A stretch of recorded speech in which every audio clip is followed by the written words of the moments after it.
New druid uniques are bad. You guys don't have patch notes yet. Finally got switched to lightning shredder over the weekend. You're loving the build. Just with a couple gear swaps, you can go from speed farming to nightmare dungeon pushing. Able to do a level 90 last night with friendly affixes. You got him, sweet. Build's so much fun. Oh, you did 90? That's awesome, dude. Does it get nerfed now? By far your favorite build? Well, let's find out. Let's find out what happened, guys. The patch notes. All right, who's scared? Who's excited? Who's a little bit of both, and who pooped their pants?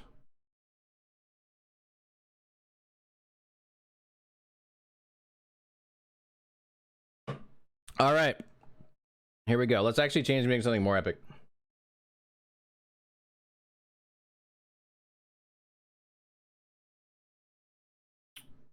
Mark. Stream manager. Mark. There we go.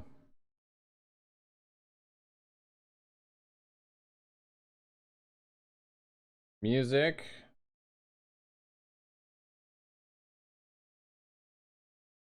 Oh, I just want my music.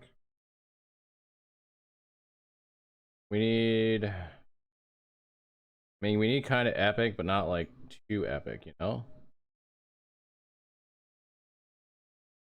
I want genres, man. Oh my god, this thing is being a pain in the ass to work here. Just let me look at like the freaking genres. That's all I want right now. This used to be a thing I could do pretty easily. Apparently, it's not easy anymore. But I can play Barbiecore if I want to. I could do that, which is not at all what I want to do. Just let me look at the genres. Yeah,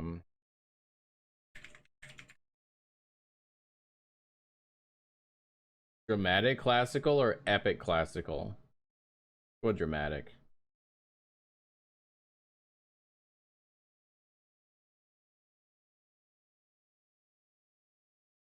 I ran past the Druid uniques. You're too busy laughing at it. Can't get in to see them? Well, I'll read them to you. Fix an issue where Stormclaw's aspect allows Shred to do extreme amounts of damage. Yes. Hopefully. Okay, good. Hopefully that's the billions thing. That's it.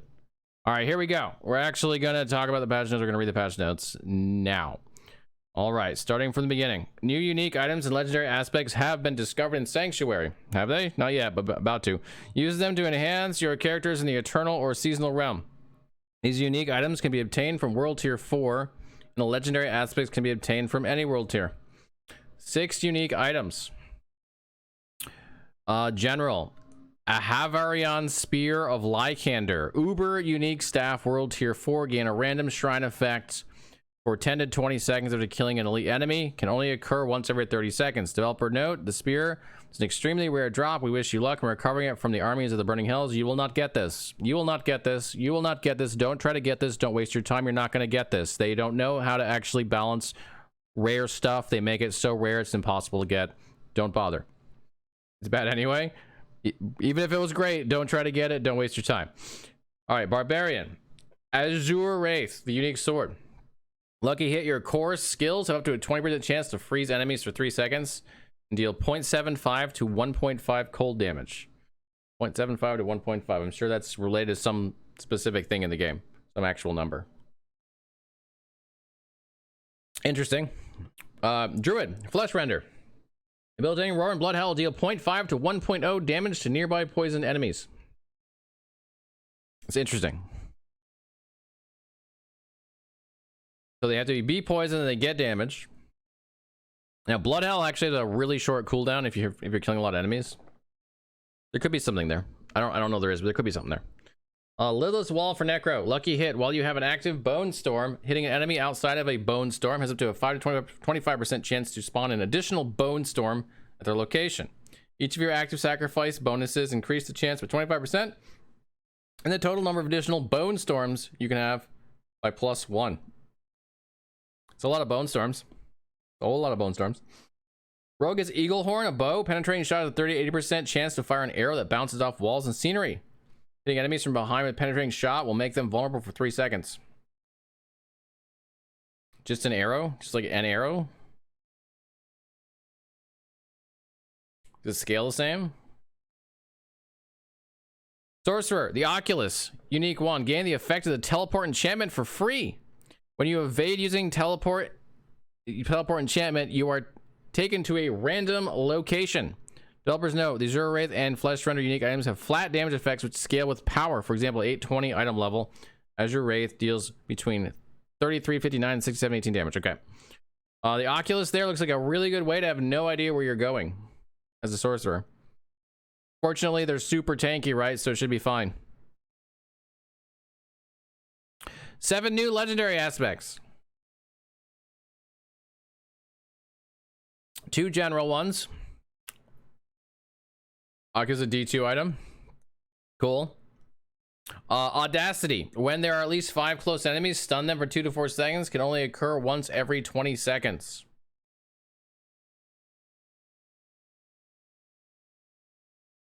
I don't know where that's going to fit in. Maybe somewhere. Maybe. I don't know. Craven. You gain 20-40% increased movement speed when moving away from slowed or chilled enemies. Okay. Barbarian, ancestral charge. Charge calls forth 4 ancients who also charge, dealing 50 to 100% of normal damage. That one sounds cool. Wait till next season.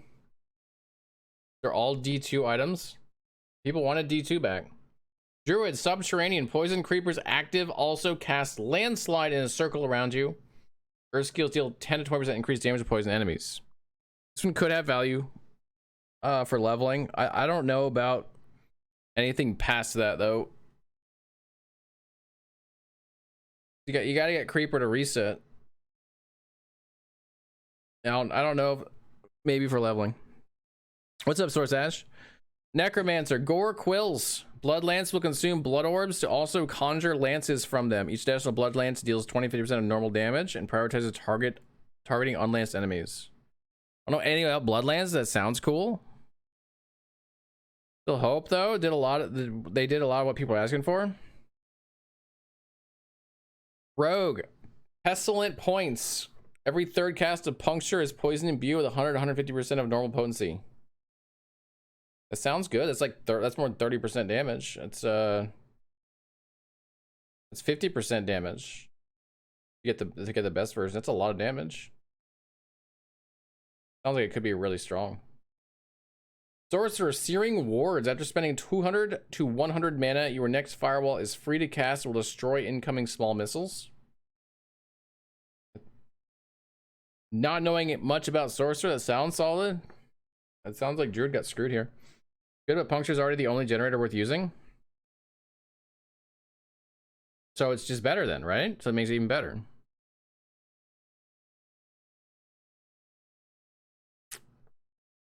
Bug fixes. We'll go to bug fixes. Made various improvements from an accessibility perspective, primarily many fixes to the screen reader, where it failed to read specific elements. Okay. Challenges. Fixed multiple issues where specific challenges wouldn't provide the proper rewards or could not be completed. I'm gonna skip some of this stuff that's like not super important. So there's clearly fixes to things where challenges were not working, and there's a relatively large number of those. Most of us probably did not ever run into these, so we won't worry about them too much. Cooperative play, kind of the same thing. A lot of this is local co-op stuff, so it's only going to be count for consoles. Yeah, nothing major here. Let's skip this too. Dungeons.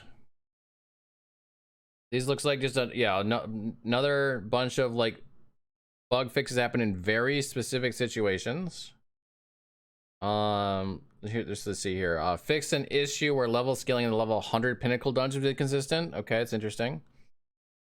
Fix an issue where traps would deal more damage than intended. Okay.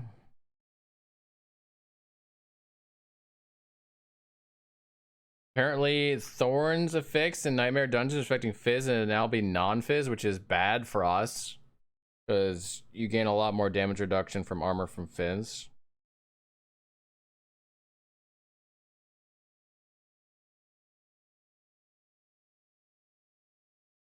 The map of the Crusaders Cathedral dungeon was incomplete. That's interesting.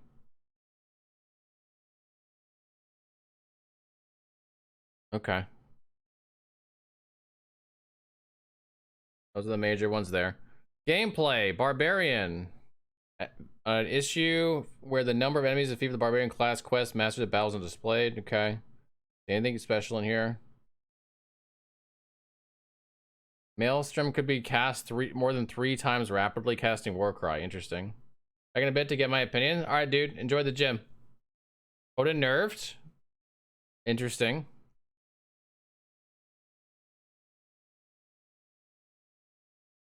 There's an issue where stacking the Berserk, Ripping, Skullbreaker, and Anemia aspects would allow the player to deal extreme amounts of damage. Okay. An issue where the outer edge of the Quakes granted to Hammer of the Ancients by the aspect of Ancestral Echoes is dealing far more damage than intended. Yeah, that's a nerf. Recognize this adjustment, significant decrease to the Hammer of the Ancients Barbarian build, but we do not want its strength to be reliant on any underlying bug. Okay, so what are you going to do about it? That's true. Fine. Cool. You're going to buff the other damage to make up for it. That's what we'll see. Because they clearly recognize this is bad for that build. Maybe too bad. Which means they should be able to compensate for that later. We'll see. Druid. Fix an issue where Earth skills and a pulverized skill would consume 2 overpower buffs simultaneously. That's a buff for that, right? I think so. PvP barbs are dead. Fix an issue where the bonus effect on Blood Howl from Night Howler's aspect would apply twice to Wolf Companions, not at all for Ravens. It's an issue where Provocation passive stacks wouldn't update properly after adding more points to it. Provocation?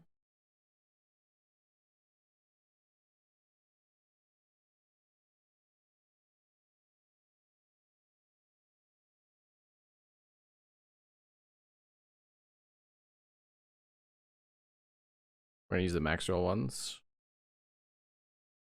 Yeah, it's easier to read now. Oh, I like that. That's a lot easier to read. Wow, they did a lot of work to put all that shit in there. Holy crap, they did a lot of work.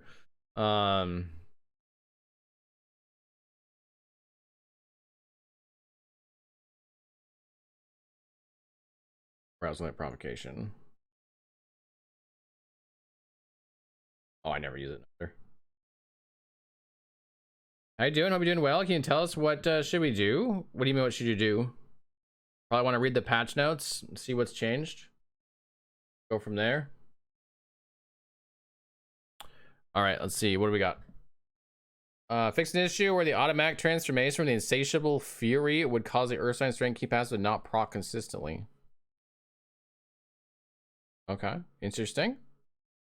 Fix an issue where the pulverized buff would not remove itself while in town. Fix an issue where Seeking Tornado produced by Storm Chaser's aspect would not deal damage. Really? I didn't know about that. That must be pretty rare. The Druid nerf you won't spoil. Okay. You have to do something? You don't have to do anything. You have to just download it. Download it from battle.net. Just load battle.net and it'll download. There's an issue where Raven's passive damage did not improve after the skill's upgraded. No one cares. It did almost no damage anyway. Rabies would deal no damage while standing very close to an enemy. All right, that's a buff for rabies, but it needs a lot more than that. Someone's at my door. I'll be back.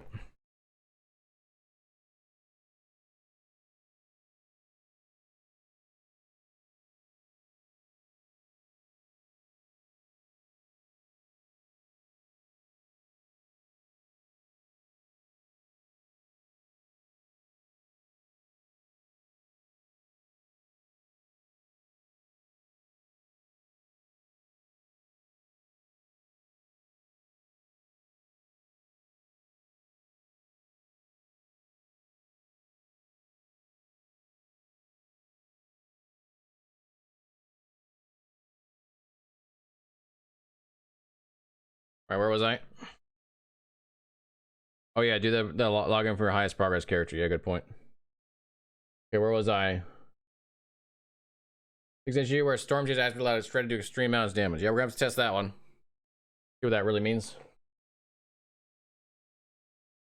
Make sure they didn't lose the developer's notes in here.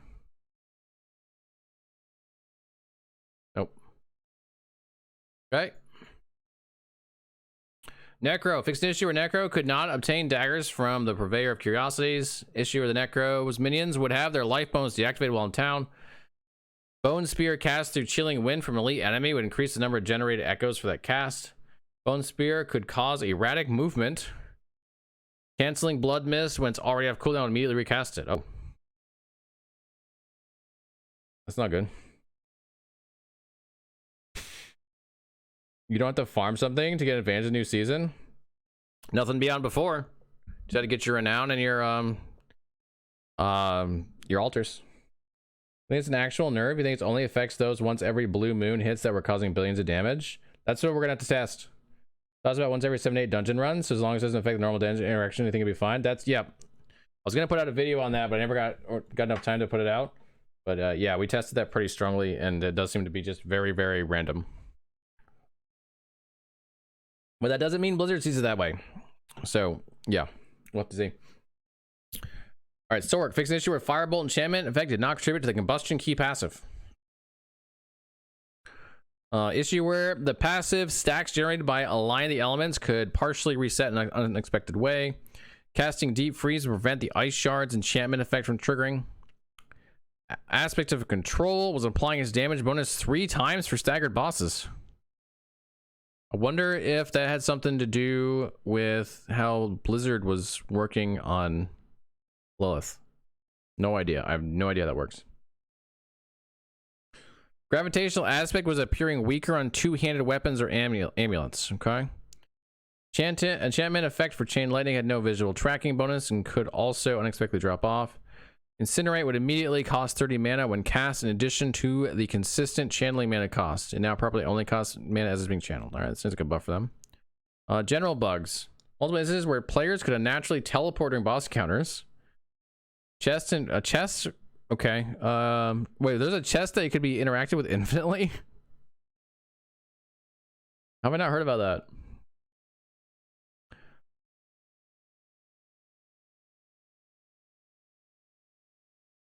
Instances where a player could avoid damage to boss and position themselves in a specific location. Isn't that called avoiding mechanics?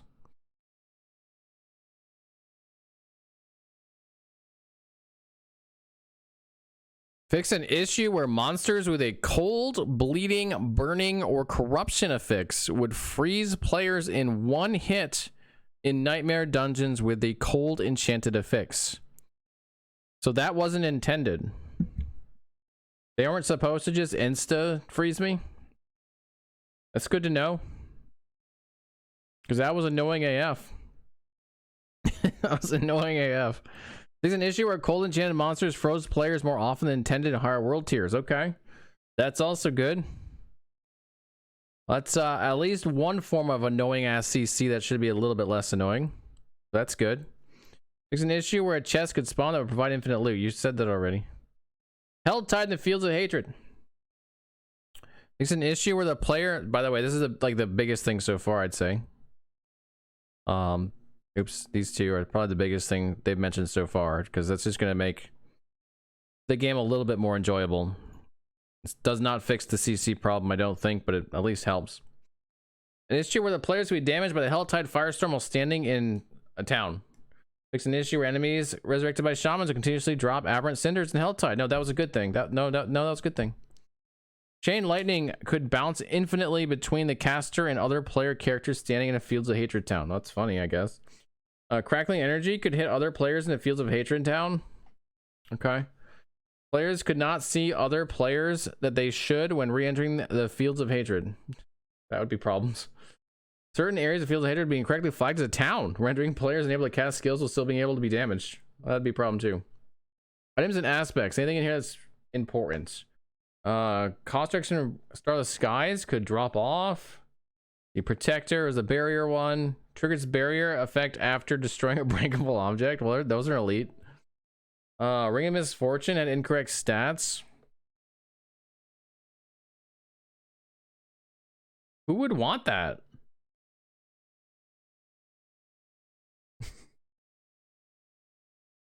I guess that no resource class would want that.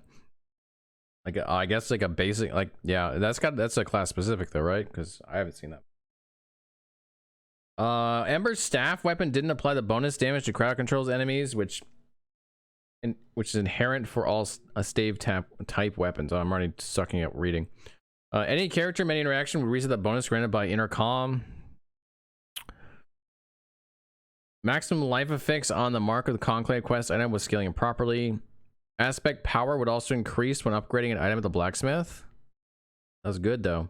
The level requirement for sacred items will now cap at 60, and the level requirement for ancestral items will now cap at 80. This is now the nicest thing in the game that they've changed so far.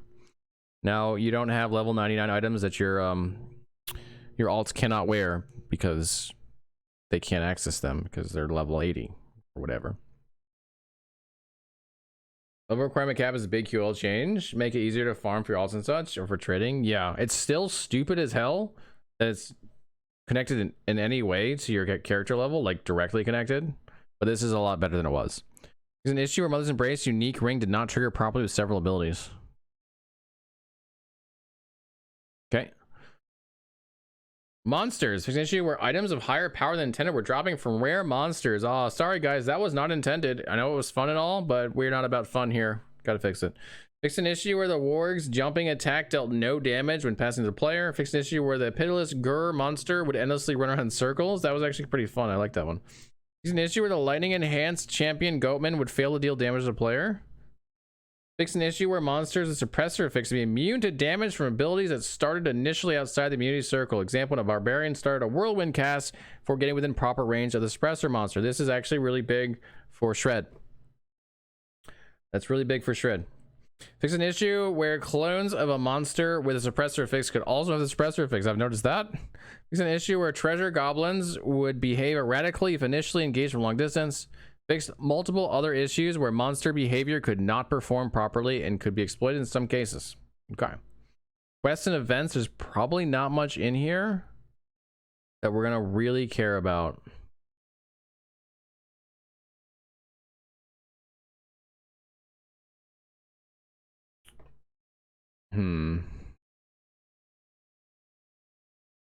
Nothing so far that I'm seeing that's gonna be a big deal.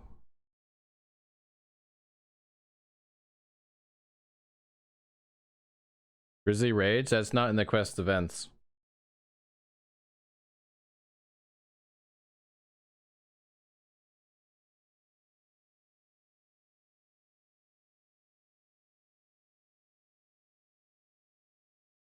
Gains NPC health or anything? My music playing? Yes, but no. Okay. What's up, Matthew? The flesh and blood fix is really good. I'll see where that is. Is that a quest event thing? I don't see anything particularly important in here. Missed the review? The review of what? Oh, this one. Fix issue where progression could be blocked in their flesh and blood quest. I don't even know that one. Most number dungeons, it's impossible to get mastery on those because the NPCs just die in one hit. Which one? Oh, that no, I don't see anything about that. No, I don't see anything in here about that. You couldn't do it. Okay. All right. User interface and user experience should be big, right? Fix an issue where the minimap didn't accurately depict the game world during the blind eye quest. Okay. Fix an issue where the map was incomplete for the Loch Wraith region. Issue where a portion of the map was invisible in a dungeon. An issue where the Mad Bomber title would not display for enemies encountered through the whisper of the same name. An issue where articles in the newsfeed could not be opened using mouse and keyboard. Oh no. There's an issue where you have cross-network play enabled messages being sent to chat each time a campaign quest objective was completed. Cult leader Paragon passive no longer appears above hostile minions. PvP. It's an issue where the bonus from the ballistic aspect displayed +0 to skills instead of +2. Okay. There's an issue where sigil sorting was inconsistent between inventory and the stash. That could be really good depending on like what it looks like now, because it looked like it was stupid as hell before. There's an issue where the social tab on the action wheel editing window would be skipped when navigating on controller. An issue where the amount of gold would not properly display when trading gold in large quantities. Fix an issue where item comparison numbers would be inaccurate if the item in question had a gem socketed that granted a stat that was also present on the base of the item. Fix an issue where images would not properly load in the newsfeed. I don't care. Fixed multiple issues with map pin functionality. Okay. Yeah, I know some stuff with that. Fixed multiple issues where quests and whispers marked weren't displaying properly. Various improvements in consistency and clarity of messaging, skill description, and tooltips. Well, we'll see about that. We'll see about that, the tooltip thing. Various other UI and UX improvements. You hope they buff those NPCs? That'd be nice. What's the expectation for the patch? The expectation? That it's really good and well balanced. But I wouldn't expect it, even though we're expecting it. Like, I wouldn't expect it to be really well balanced, but that's, you know, that's what the expectation probably should be. Miscellaneous. Fix an issue where the completion music for defeating of avarice could start playing. Okay. Fix an issue where players couldn't send Battle.net friend requests to friends playing console. We did run into that. Fix an issue where players confirm if hardcore mode is enabled after logging with a new character. Fix an issue where players that haven't unlocked a higher world tier could be invited into a higher world tier party. So I guess that would be ways of what do you call it? Power leveling. Fix an issue where players couldn't transfer leadership of a clan. Fix an issue where the sender of the party invite would not be informed the invite failed due to incompatibility with campaign prologue progress. Fix an issue where Nafane's spear would duplicate in the cutscenes if the player picks it up. A camel made no noises. That was important. There's no sound when Laura kicks Meshiff awake. I didn't know there needed to be. Various other improvements. You bet storage in season 3? Woof. Well, I hope not. Loading screen updates. They're more dynamic. More assets in your player character. Okay. Gameplay updates.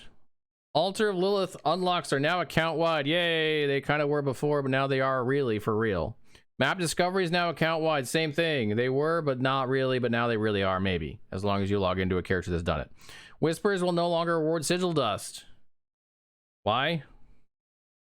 Overall, loot quality has been significantly improved for silent chests. We'll see if anyone cares. That'd be really significant. The channel time for the leave dungeon ability has been increased from 3 to 5 seconds. I'm guessing that's for like hardcore to get out faster, to not let it. Generally reduced the tendency for many monsters to move around in combat so that melee characters don't have to chase down their enemies as much. Yeah, that's nice. That's nice. They added wireless controller support for a PS5 thing. Meshiff camel making noises by far the best patch fix, you must say. Pretty substantial, isn't it? World Tier 2 has had the following bonuses added. Bonus gold increased from 15 to 20%. Monsters now drop 15% more items. Developers note, we like where World Tier 2 has landed overall, but are increasing its reward pace to better align with difficulty. Okay, A, why do you like it? Because it was so bad that almost no one was doing it. And B, is this enough? Is that enough for people to play World Tier 2? Blizzard keeps passing the fun out of their games. Which part in particular here did they patch out the fun of? Or have I not got to it yet? Level scaling inside dungeons in most overworld territories has been adjusted in World Tiers 3 and 4. Monsters will begin to trail behind the player in level after a certain point, up to a maximum of 5 levels behind. This change does not affect world bosses, Legion events, Fields of Hatred, Helltide, or Nightmare dungeons. All right. Thanks, Izaran, I guess, for them solving a problem that was not a problem to begin with, but you made a big deal out of it, so they fixed it. We want to give players a better sense of their power progression and mastery over the world while still challenging themselves with structured endgame activities. World Tier 3 example, the players levels above 55, the monsters 55. The players 56 to 60, they're 55. The players level 61, the monster 56. Players 62, the monster 57, etc. Basically affects overworld and campaign and questing mobs levels. Yeah, what does it not expect to say? Doesn't affect Helltide, doesn't affect Nightmare dungeons, Fields of Hatred, Legion events, world bosses. So yeah, basically. Skill speed doesn't offset loot drop when leveling, so most will probably still stay in tier 1. That's what I kind of think too. Gonna be slower in season 1. Why is leveling slower in season 1? It's done. Once your character is that high, it should be easy to kill same level monsters. Zizaran's got a bunch of videos out there saying it's harder because he power leveled himself through regular dungeons, didn't do any nightmare dungeons, didn't level his glyphs, didn't actually care about upgrading his gear. So apparently This had to happen. Less XP in the open world? I don't know, maybe. That's a good question. Wait until you hit the real gold. World tier, for example, if the player's level is below 75, the monster's level is 75. The player's 76 to 80, the monster's 75. The player's 81, monster's 76, etc., etc. They're just 5 levels behind you. They should be a lot easier to kill in the overworld now. Experience. Reward experience for completing Whispers in World Tiers 3 and 4 has been significantly increased. Developers note, we've observed that the experience bonus rewarded for killing higher level monsters escalates too fast when compared to the relative challenge involved. We still want to reward players for taking on this challenge by encouraging them to participate in power leveling together instead of one player killing enemies while another member of their party waits at the dungeon's entrance. We're adjusting. First, we just talk about this. Unless this is like an insane amount of XP, Whispers is still absolute hot garbage and the worst endgame system ever designed in the history of ARPGs. And oh my god, how did they do that when they already had such a bad system in Diablo 3 and somehow made it worse? End rant. We are adjusting bonus experience rewards for killing monsters that are a higher level than the player. Pre-season of the Malignant bonus, 1 level higher was 15, 2 levels higher was 20, 3 was 25. Post-season, 1.5 bonus per level up to 10 levels. Example, 1 level 1.5, 2 levels 3, 10 levels 15. So less, no matter what, no matter how much higher you go, less. Examples, is there any complaint? Wow, I don't like it. Wow. Just still feeling okay so far, but this nightmare may be just too easy. That's why it's going to be slower, less XP per level difference. How do you feel about Whispers? Did that tell you? Whispers gives low sigils, gems, and almost no gear. It's actually viable in World Tier 4. There's almost no reason to do them. Exactly. That is exactly it. Tech.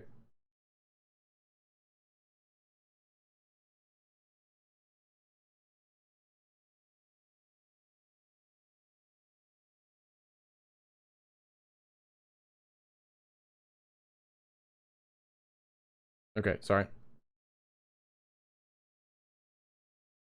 10 levels is only 15%, correct. So at 3 levels you used to get 25, now at 10 levels you get 15. But you're being rewarded for killing higher level enemies still. Gamers at Grizzly nerf? I haven't got there yet. Wait till I get there. You should know this already, foe. You've been here for like 3 years. We are also adjusting experience rewards for monster level offsets for higher world tiers. Current world tier level offsets. Wait, adjusting experience rewards for monster level offsets for higher world tiers. Oh, so these don't give it. They don't give a lot anymore. For example, you're level 1, your friends bring you to World Tier 4 and leave you at the entrance of dungeon. They start killing. Oh, I see what's going on here. Killing level 100 miles prior to season. One of them be looking at. Hey, guys, stop it. Jesus Christ. Prior to season of the Malignant, you get level 100 monster XP times 1 plus 25%. After season Malignant, you get level 11 monster XP plus 1 plus 15%. Okay, so this is like this is killing the super power leveling stuff, that's good. The super power leveling stuff was ridiculous. We did it. We did it because you had to, because that's how you did it.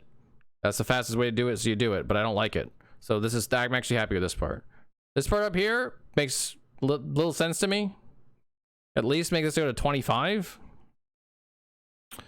15, go to 10%, 10 levels higher and getting 15% XP just seems kind of silly, but whatever. This stuff is good. Helltide. The second best endgame system in the game. Also the second worst. We're looking to increase the danger in Helltide's risk-reward gameplay by making the monsters a bit more challenging and the tortured gift of mystery is hard to open. All right, let's see what they did here. Helltide monsters are now 3 levels higher than the player instead of 2. Oh man, that's gonna be impossible. Tortured gift of mysteries chest has had its cost increased to 250 aberrant cinders from 175, so I have to spend more time in it. All interactable objects in Helltide zones now have a small chance of dropping aberrant cinders. It's a joke, right? It's a joke?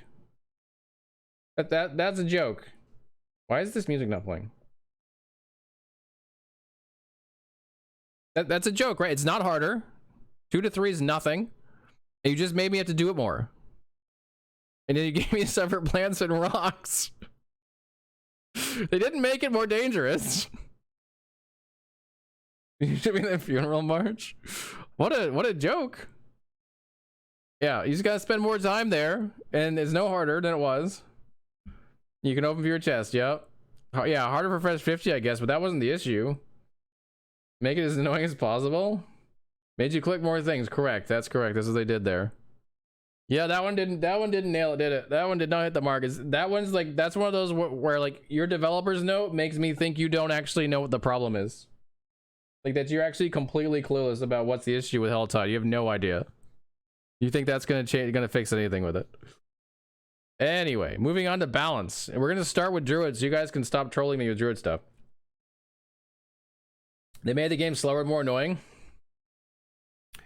Balance. As our community continues to battle the burning hells, the builds emerging from new players have shocked and delighted us. Let's see if they delighted them enough to keep them around. We've chosen to focus Season of Malignant's balance updates on clear itemization disparities over redesigns of class features. The class changes are largely focused on numeric increases to skill upgrades and legendary aspects that players haven't yet found compelling. Okay, that sounds good. That's all buffs, right? So we should expect lots of buffs. Additionally, we're changing critical strike damage paragon glyphs to empower all damage, okay? Instead of only core skills, it's a buff to enable more builds. This sounds like it's gonna be all buffs. Yeah, it's all buffs. Also, few class stat decreases on sources which grant extreme amounts of damage, healing, or unstoppable. In general, we prefer build-specific changes to be bonuses instead of decreases. Class stat decreases. What? We feel these changes are necessary for the overall health of the game. Diablo 4 is a game that's continuing evolving over seasons. I don't understand that last paragraph at all. Few class stat decreases. Okay, class stat decreases. So they made decreases. They decreases things. Okay. Grant extreme amounts of damage, healing, or unstoppable. Unstoppable, huh? Does it mean exactly when it says the Lilith, like Lilith are account wide? The Lilith? Season start waiting room. You're in the right place. You are, Zanami. Okay, let's start with Druids so you guys can stop trolling me. All right, let's see what we got. Enhanced claw attack speed bonus increased from 10 to 15%. Hey, Stormclaw buff. Damage reduction reduced from 25 to 15 for Storm Strike. That's Stormclaw nerf. And everything nerf. Boulder damage increased from 33 to 46. Okay, still no one's going to use it, I think. Savage Trample Spirit gain increased from 20 to 40. Hey, we're working on a leveling guy that's using Trample for Spirit. That's even better now. Prime Lacerate, here it is. Are you ready, bro? Lacerate's big moment. Healing increased from 3% to 5%. They've got it, man. That's the new meta. Easy. Done. Easy meta. Anyone play Boulder? No. No one plays Boulder.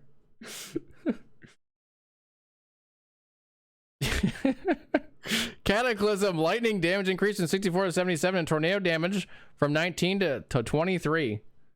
Cataclysm now meta? Supreme Cataclysm vulnerable duration increased from 2 to 3. Prime Cataclysm duration increased from 2 to 4. Maybe Cataclysm meta.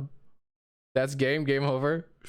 Prime Grizzly Rage now grants unstoppable for 6 seconds instead of while active.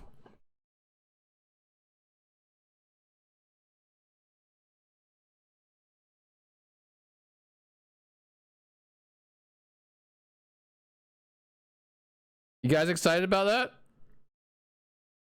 Yeah, they've solved the problem, guys. They've solved the problem with the Grizzly Rage meta. They realized it wasn't actually all of the insane amount of crit damage that you can get. Maybe they did. Maybe that's later. It wasn't that. At least not only that from Rampaging Werebeast. The real problem was that it was the only reliable source of unstoppable without doing a really stupid rotation. So let's just take that away. Solved. Assuming they nerfed enemy CC as well. They actually did on the frozen shit. Supposedly it was bugged. The rest of it, no. Snake's gonna suck ass. This means we can get CC partway through now. So here's the real problem. Okay, let's go to the next level. It's the 500 IQ big brain shit. Okay, so you're a Grizzly Rage. Maybe they add some shit in here later, but how I'm viewing this right now, you're in Grizzly Rage. You're Werebear, fine. Just add Bulwark, add Trample, seconds are unstoppable. Because after that 6 seconds, right, you don't have any more unstoppable from Grizzly Rage. What if you're a werewolf? After that first 6 seconds, what are you supposed to do? You get CC'd. You're a werewolf. 6 seconds is over. What skill are you going to use to get out of it now?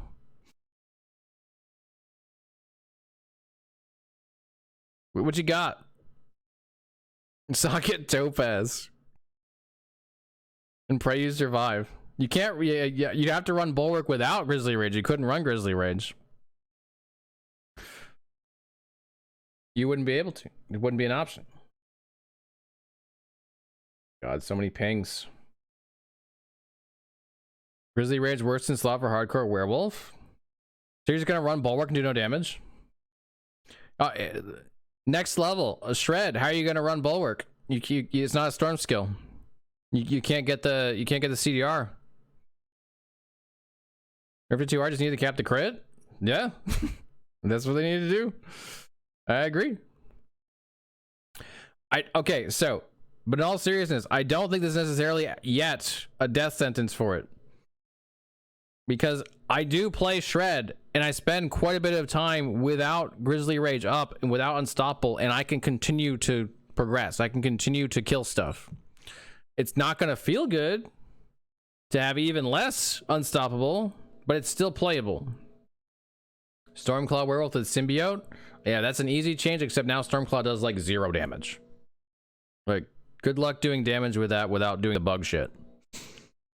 Passives, Provocation, which is when you wear form for at least 3 seconds, your next skill overpower. Required for guaranteed overpower reduced from 35, 30, 25 to 24, 20, 16. All right, there's a buff for that. Spirit Boons, Masochist now also requires a lucky hit chance of 75. Okay, so let's talk about this. So it used to do, if you crit and you were shapeshifted, you got 3% max life. Boom. Done. If you're dashing properly, you don't get CC'd very often. Yeah, you don't. So maybe it's finally in that build. Okay, so now it requires 75%. Who's that gonna hit the hardest? Let's see. Look at the skills here. So we've got start with Stormclaw, 50 and a 25. That's probably gonna get plenty of heals. Both of those things can now do it 75% of the time. So 50, 75 is like what 40, 30, 70% of the time or something. You're gonna get a 3%, and then this one's gonna be extra on top. You don't understand what that means? What, 70% lucky hit chance? You have to get rolls on lucky hit. So lucky hit, this lucky hit thing means the skill has to hit lucky hit. So like Claw will do it 50% of the time, it'll get a lucky hit. And then now with this change, there'll then to be a 75% chance that lucky hit will heal. Yes, exactly what it means, Skyfox. That's exactly what it means. So that's even for this, that's a massive difference, right? Because that means like this is going to be less than 50% chance versus 100% chance. Remember, it's got a crit too. So it's got a crit, it's got a lucky hit, and then 75% chance it will actually heal. Okay, so this is probably fine. Shred has got a 20% lucky hit chance. We do hit a lot though. We hit a lot. We're probably going to get decent heals from this. And then I'll heal for 3%. But then you can put like, you know, healing stuff on if you want to. But yeah, 3%. All right, so Shred won't heal as much for sure. But Shred already gives you 2% of your maximum life every time you strike. So this isn't like the worst thing. This is definitely a nerf. Like that's definitely a nerf. Let's see, Pulverize, 25%. That's probably fine too. Landslides, 20. 15 on Lightning Storm's gonna hurt, but Lightning Storm's also probably generally okay because it hits from a mile away, and also we get this as well. Let's get 3% here. It's probably okay.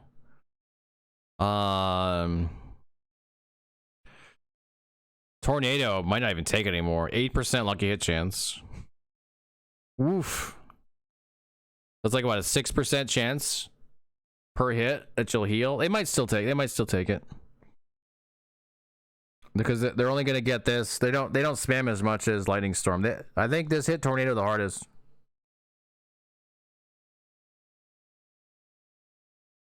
Yeah, they hit tornado the hardest. The nerf is big enough, it forces you to replace this stat on gloves or a ring. Oh, for lucky hit? No, it's still not worth it. Tornado takes damage a bunch of times. Yeah, that might be enough for it to be okay.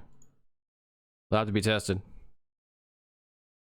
Okay, next up. Prickle skin thorns increase from 1.1 to 0.15. Just enough for you still not to care about it. Iron feather maximum life from 10 to 14. That's a nice little buff. That was already used in some cases. Bolster fortify increase from 10 to 15. That's all right. That's used in some cases. Overload damage increase from 0.2 to 0.25. Also has some niche value, so those are all nice. Spirit's glyph bonus now affects all damage such as core. That's definitely a buff. No doubt about it. All right, aspects. Aspect of the Calm Breeze is for wind shear.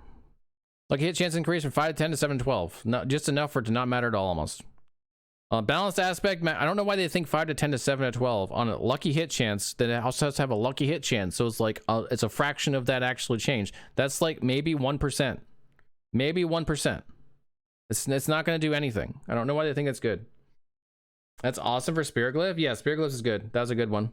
Balance aspect, maximum spirit increase from 30 to 50 to 60 to 80. Okay. Damage bonus on aspect of the Tempest, which is hurricane damage increased by up to 15% each second while active. Now 10 to 18. I mean, that does add up a little bit. So you said, let's see, 18. Let's see what's the difference there. Actual. Oops. 20%. That's a 20% buff on that. Skinwalkers healing increase from 0.1 to 0.07 or 0.05 to 0.1 to 0.07 to 0.12. That's good for the leveling build that we're making. Symbiotic. This is the one that gives you the big cooldown on like on the Earth and Bulwark thing. This is like used by several builds and it's super important. Cooldown reduction reduced from 4 to 8 to 3 to 5. Oh boy. I wonder how that'll affect those builds. Yeah, it's definitely a nerf bat on that one. Aspect of the Stampede. Rip Trample Slide. Yeah, that's going to be hit. Gain one additional companion. Companion skills deal bonus damage. Increase from 10 to 20 to 16 to 26. Okay. That's the thing. Shepherd's Aspect. Core skills deal additional up to 8% damage to each active companion. Increase from 6 to 8 to 6 to 10. Okay. It's not bad. Wolves viable. That's the problem. The problem is you got to put wolves on and then you got to put on like the other one that gives you additional wolf, and it's already too much now. It's still too much. This got to give a lot more damage than that, in my opinion. Insatiable Fury. This is a werebear of 1, gives you +2. Is actually or now increased from 2 to 3, and Mad Wolves is from 2 to 3. I've heard someone say this is already giving 3. Not even with a wolf spawning a legendary gem. I mean, the one that gives you 1 extra. So you have to put in. Wait, wolf spawning a legendary gem. What's that? This is legendary gem you're talking about. It's a nice buff for those. I could have swore they're already doing it though. I'm actually gonna skip the other stuff here for now. Come back to it. Grizzly Nerve equals Lacerate buff. Upgrade gives 3, so does it give 4 when upgraded? Oh, maybe. Maybe that's what it is. Maybe it's +4 now. Maybe. Legendary gems you get to the season article. Wait, this is a season part of this? Where?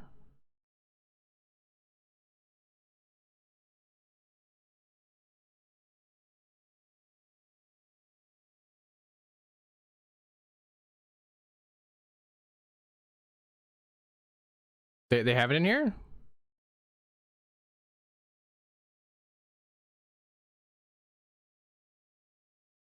Little Heart. Yeah, where is it though?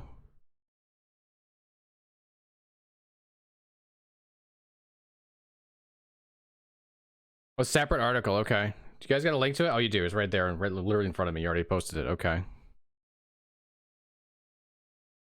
Oh shit. Wait. Where are these new ones? Are these all the new ones? I want to skip to this, honestly. I want to skip to this, come back to the other one. Let's go back to the patch notes after this. Let's read this. Okay, investigating malignant. Yeah. I want the new shit. Transmute malignants into vengeance. To fight back against the relentless animosity of malignant monsters, you'll need to turn their hearts against them, slaying partly corrupt enemies. Title will drop malignant heart and cage of binding. Acquired item. Partly corrupt enemies. Unruly sword. Capture them. Yes. You were born as a fully corrupted. Defeat fully corrupted. Drops heart. Gotcha. Heart for every type of wanderer. 32 of them. Provides build altering bonuses. Hearts are broken into 4 categories, each with a corresponding color and unique keywords. Vicious, brutal, devious, and wrathful. Vicious is offense. Brutal is defense. Devious is utility, and wrathful is super. Wait, what? Okay. Defeated malignant monsters will drop a heart that corresponds to the monster's color. Colors of each heart also correspond to special malignant sockets, which will replace the normal sockets of jewelry you acquire. The duration of season. I'm concerned about this. I'm really concerned about the socket thing. I haven't seen anywhere where you can change the color of a socket. What's up, Magna? I mean, anywhere you can change the color of a socket.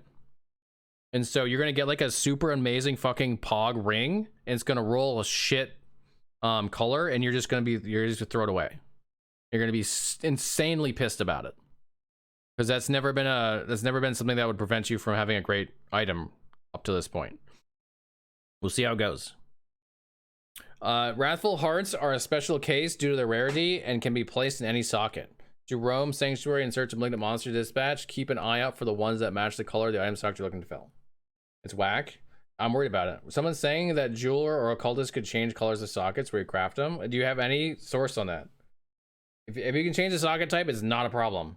I know you can put a socket on that will give you a random color or get random socket type, but I have not seen anything about you being able to change the socket type. If you can, then we're good. Creating and salvaging malignant hearts. No passive companion buffs? No, none. Actually, okay with the skill doing 8% damage. What's up, Toby? Yeah. Nope. The companions are good, man. Also, so was Rabies. Rabies seemed to be fine. They're good with it. It's a good spot. There's a way to choose the color you're getting. We'll find out, I guess. Bro got the same nerf as Druid. We got to go back to the patch notes too, but I want to see this part. Creating and salvaging malignant hearts. As you encounter more menacing malignant creatures, so too will the strength of their malignant hearts grow. Any heart that you don't wish to keep can be salvaged. Ichor is a corresponding color. Ichor is a resource that allows for the creation and upgrade of malignant hearts. You harvest it from lesser malignant monsters. Salvaging each vicious, brutal, and devious heart will provide you with 5 to 15 Ichor, with wrathful hearts providing 2 to 5 Ichor of all other heart types. Creating a random heart of a specific type costs 35 Ichor. The other 2 primary colored hearts. Of the other 2? Oh, weird. Okay, so it's the opposite of the color that's weird. For example, if you want to craft a vicious heart, you would need 35 brutal and 35 devious. In return, you will receive a random vicious heart that scales the level of your character. Random heart you create will always either be for your specific class or class agnostic. Okay. I like you do have some control over the system. I was worried what they were gonna do is something stupid like, oh, you just throw Ichor in and then you get some random thing. I like there's at least some control over what you're gonna get out of it. That's good. They haven't done much of that. 30% CDR, nerf to CDR is a punch in the gut. We haven't gotten there. What?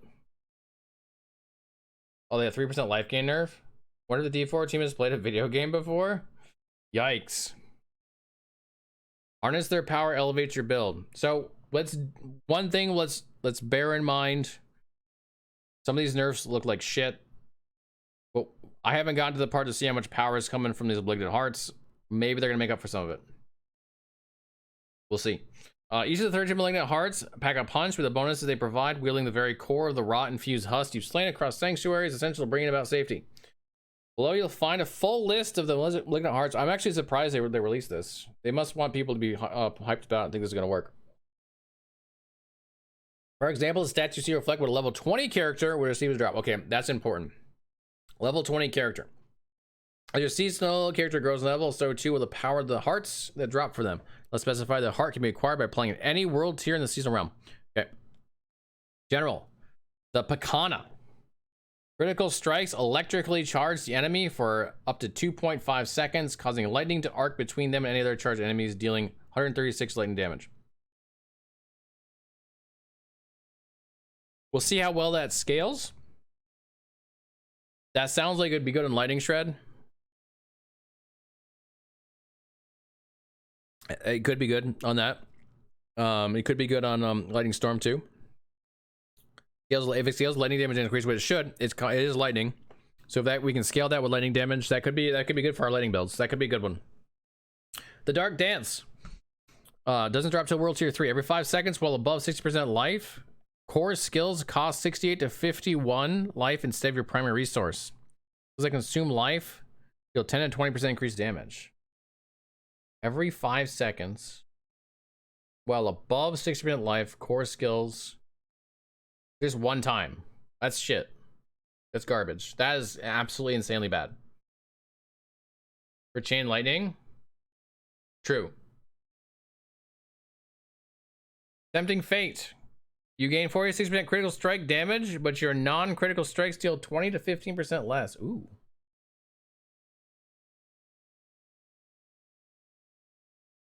Is that multiplicative crit damage?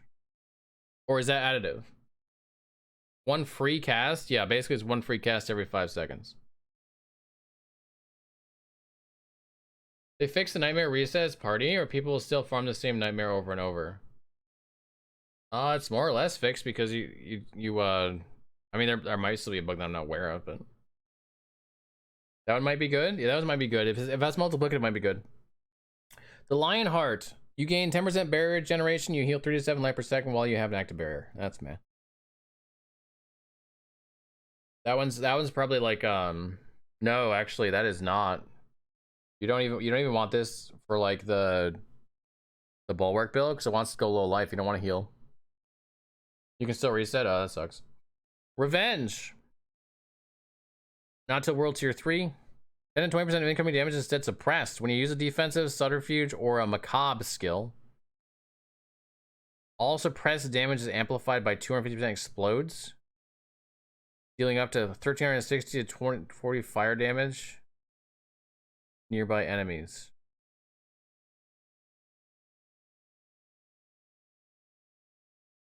Amplified by 250% on me?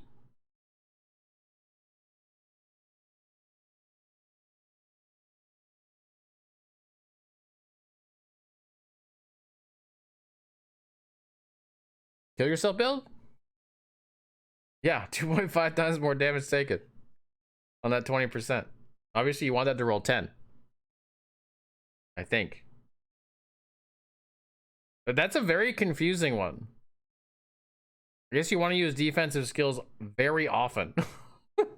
or subterfuge or macabre.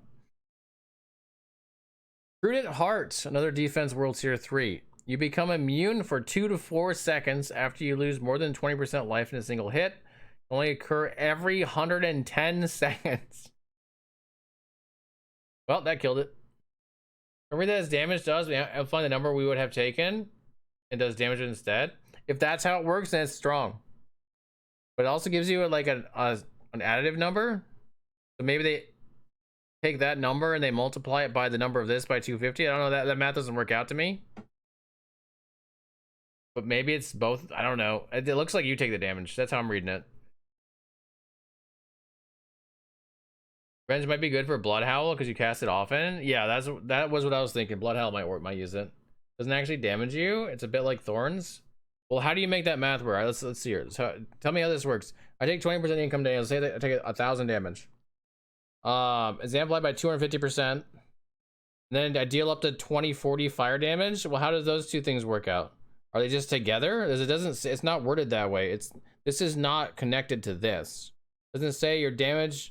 Doesn't say all suppressed skill damage is amplified by 250% and then dealt to enemies, along with 2040 fire damage or something like that. These two things don't seem connected, but at the same time, this is Blizzard, and we know that they word things in the most ridiculous way possible to make it completely asinine to try to figure out what they're trying to say. So who knows? With 24, it's a hard cap at level 20. Although this can't be a level 20, so I don't know what's going on there. So this should go higher, like higher levels. Damage you take is the same, but the percent is stored as suppressed, and then we can explode it for big damage. Okay, so explain the 2040 though. What does this have to do with that? That's the part. You take 1,000 damage, 20%, 200 damage explodes, and apply to 250. 200 damage explodes. So mobs take the 2040 damage. How'd you get to the 2040 from that? I don't understand how you got the 2040 out of that. Unless you took it. Season 1 is season of the nerf, as the saying goes, is nerf for nothing. Understanding of this is, let's say you took 100 damage, 20 of it suppressed, and you reflect it 250%, but this damage is capped. Oh, dealing, oh, so you're saying dealing up to that much? Okay, I see what you guys saying. So you're saying that you take the damage, it's multiplied by 250, but never more than this, or this, depending on how it rolls. Okay, that makes sense. That makes sense. Do you never take, excuse me, do you never take that damage, or do you take the damage but then also suppress it? That count barrier damage too? Good question. Good question. That would be really good for bulwark. Prudent heart, which they didn't seem to fix, by the way. You become immune for two. I read that one already. Sorry. Determination. This is a utility. Resource draining effects are 40% less effective. In addition, gain 3 to 8% increased resource gen. This literally has like one use against the things that drain your resources. They seem meh. There's been like 2, maybe 3 that I'm like, oh, that looks cool. No time or patience to figure this all out. Thank God for max roll. Percent resource burns to 16. Yeah, that's what it does, basically. Retail. Another retaliation. There's already a retaliation in the game. Utility. World tier 3 and above. Deal up to 680 damage, which can still scale higher. Fire damage to surrounding enemies whenever a crowd control effect is removed from you.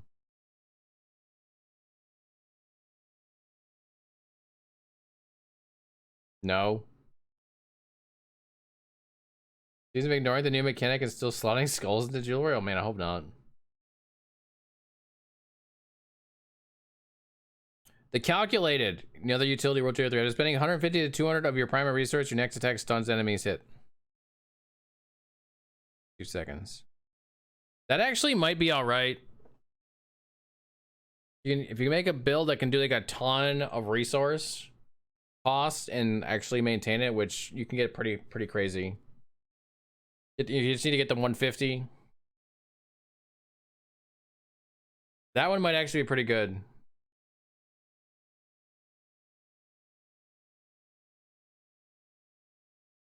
You have a full 2 seconds of stunning them, because you can stun them. And during that time, you can start to build up again. This may be up like 70% of the time, at least 50. Pulverize probably hit that one.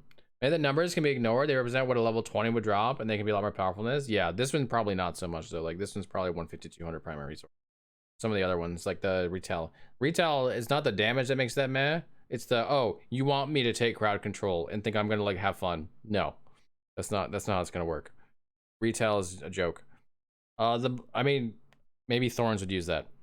Maybe Thorns because they don't care that much about getting out of shit. Creeping Death seems good. Is that, yeah, that's down here. I'm about to get to that. Let's see, the Malignant is a super. Cycle through a Malignant, bonus every 20 kills. The first 20 kills gain 20% attack speed. Second one, core and basic skills have 50% chance to fully restore your primary resource. Third one, every 20 seconds gain a barrier absorbing 102 damage.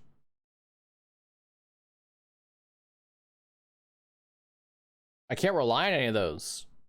Like the devious part of that is really good, but I can't rely on it. Yeah, they're cycling between stuff that's like completely non-related.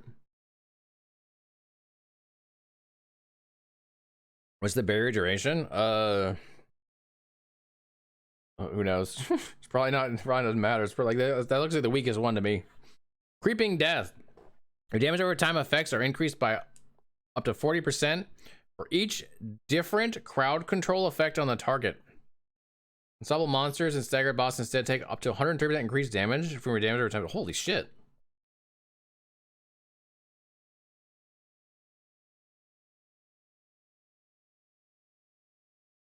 But it's got to be a staggered boss, so it doesn't do shit on bosses then. Unless you stagger them. You gotta stagger the boss. Maybe when you can cycle to your desired buff and take it a Lilith, maybe. You have an issue? There's so many changes to everything in the game that your brain is struggling to figure out stuff.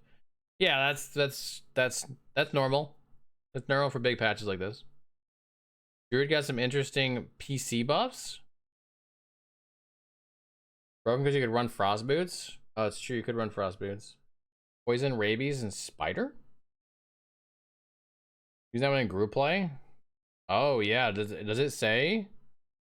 It doesn't say anything about you putting the effect on the target.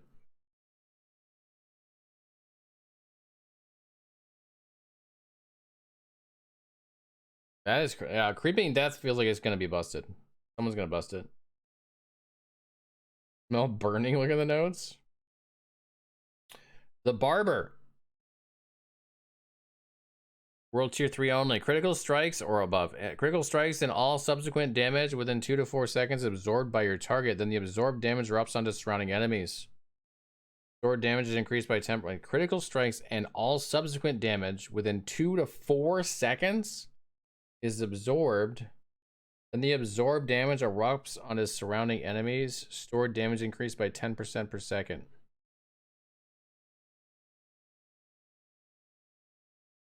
Okay, so like this is gonna do a shit ton of damage, but also you'll have to deal with enemies for longer. This sounds like a push thing. Yeah, or Nightmare Dungeon pushes, Skyfox, where they're already tanky. They're gonna survive that long anyway. And now you do a lot of damage to all sorts of enemies all around you. If it's only a boss, yeah, then it won't do anything. I'm assuming. All your crits do damage? No, I think it does damage. It's just absorbed for that period and then it goes off. But it won't do any extra damage, I don't think. Ability that was entirely dependent on the radius explosion. If it deals damage to the primary target. I can't imagine it's not dealing damage to the primary target, is it? Like, because then, yeah, like I said, like bosses would be turned off. You couldn't kill them. You know the druid specific hearts? Yeah, me too. What does that have to do with being a barber? Buzz cut. Oh, I have no idea. I have no idea at all. Be able to kill a single target. As long as you still kill a single target, that's what I see. This sounds like it's gonna happen in Nightmare Dungeon pushes. You're gonna push 100 with this thing. This one and this one both do look really strong, and they are called super, so it makes sense. This one looks like jack shit, garbage. Okay, Barbarian. Focused Rage is offensive, spending 100 up to 100 Fury or as low as 60 Fury within 2 seconds. Your next non-basic skills crit strike chance increased by 20 to 30.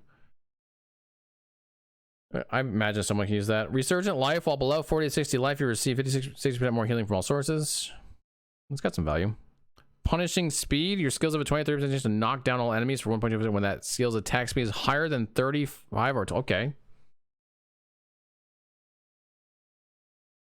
That seems like you can easily have that up like all the time. Reset Dungeons button is back. Oh, nice. Ignoring pain. Incoming damage has a 5 to 15% chance of being ignored and instead healing you for some number. That's 15% damage reduction and a heal on it. That one's pretty good. All right, Druid. Let's see what we got. Druid. There's only 4 from each class. Kills have 5% chance to summon a wolf companion to your side for 20 to 30 seconds. In addition, gain +3 to wolves. So the only value I see here is with the legendary aspect that gives you increased damage for active companions. That's it. Yeah, army of useless wolves. That's what it is. 8 to 13 close enemies automatically cast Cyclone Armor. Oh, so that just knocks them backwards. Okay. Can occur more than once every 20 seconds. That one's garbage. Gives +3 to wolves. Yeah, wolves suck. Yeah, that's a straight like 1k damage per wolf hit. She has a solid 10 minutes off her white mom kill with wolves. Yeah.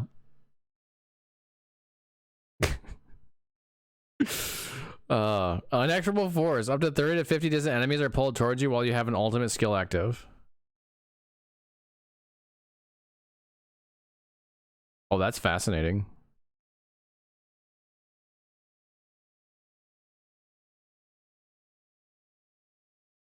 That's gonna be for speeding. Yeah, Shred's gonna have fun with that one. Wolves bits enemies occasionally 5 damage at like once a dungeon, apply rabies. True. What was it, get 30% more damage? Still not worth? That's what I was saying. That's the only time it'd be worth it. It'd be worth it for that one thing potentially.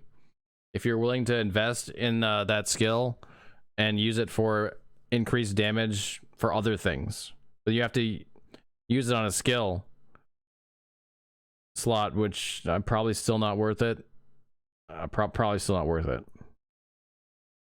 Giving up a whole skill for just that is a lot. That's not more wolves. Yeah, no, the +3 to wolves is +3 ranks to wolves, not +3 wolves. But +3 ranks to the wolves skill. So basically 10% more of no damage or something like that. Everybody's got the best hearts. Of course they did. The uncontrolled beast. When you are hit with a stun, freeze, or knockdown effect with 46% chance to automatically activate Grizzly Rage for 3 seconds.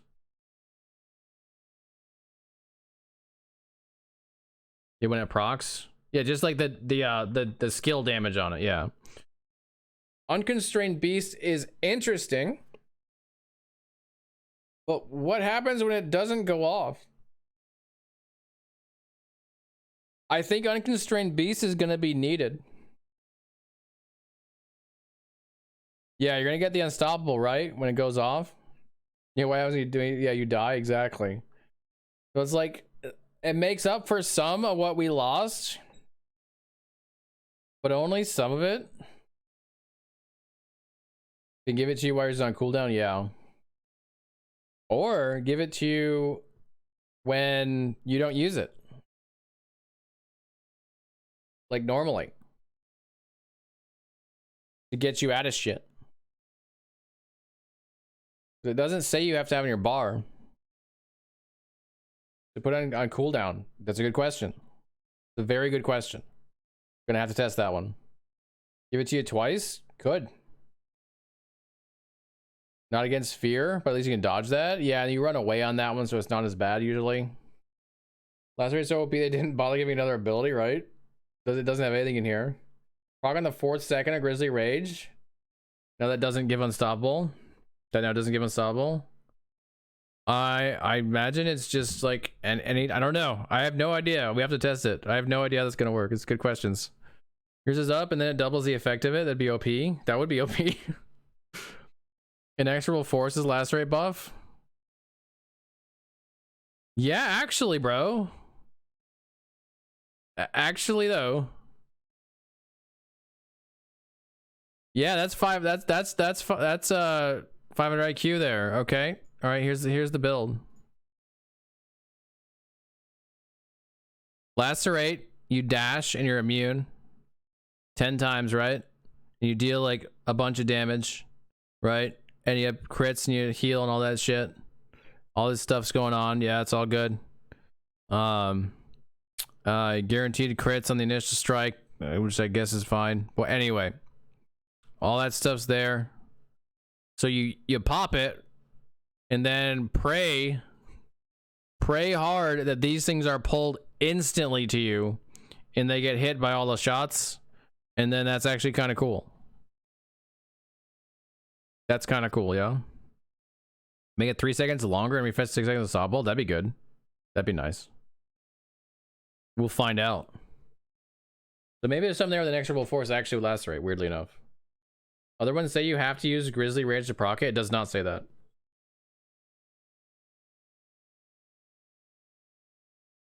Doesn't mean it doesn't, though. Blizzard tooltips and whatnot and all that shit. All right, Necro. The Sacrilegious. Walking near a corpse automatically activates an equipped corpse skill every second, dealing 40 to 30% reduced damage. Sounds strong. Decrepit Aura. When at least 5 enemies are near you, gain an aura that automatically curses surrounding enemies to Decrepify for 5 to 15 seconds. I don't know Decrepify, I'm sure it's good. Maelstrom with an inexorable could be fun. Walking around and pulling mobs to you. Oh, that's true. Yeah, that might be even better. They're pushing Maelstrom, man. They're pushing it. Or excuse me, Cataclysm. They're pushing Cataclysm. They buffed it. They buffed everything about it.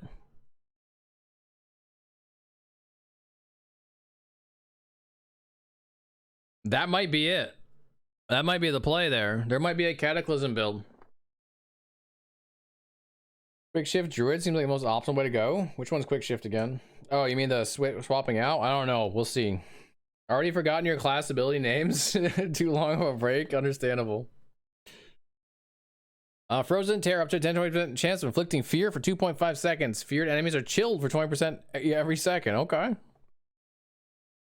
Oh, unlucky hit. Okay, there's lucky hit. Cataclysm might be meta. It's possible. Depends on how much uptime you get.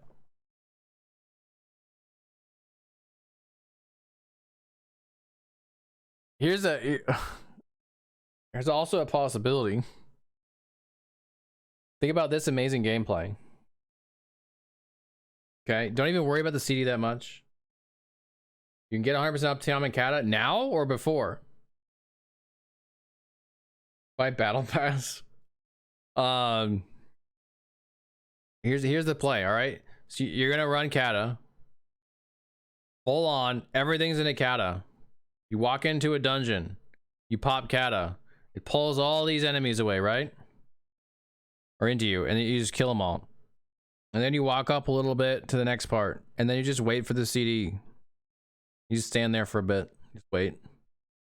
Comes off. Cool. Press it again. Use your buffs first, of course, so maybe you press 3 buttons in a row. And you just pull them all in, and they all die. Depends on how far distant is, right? How far away is distant enemies?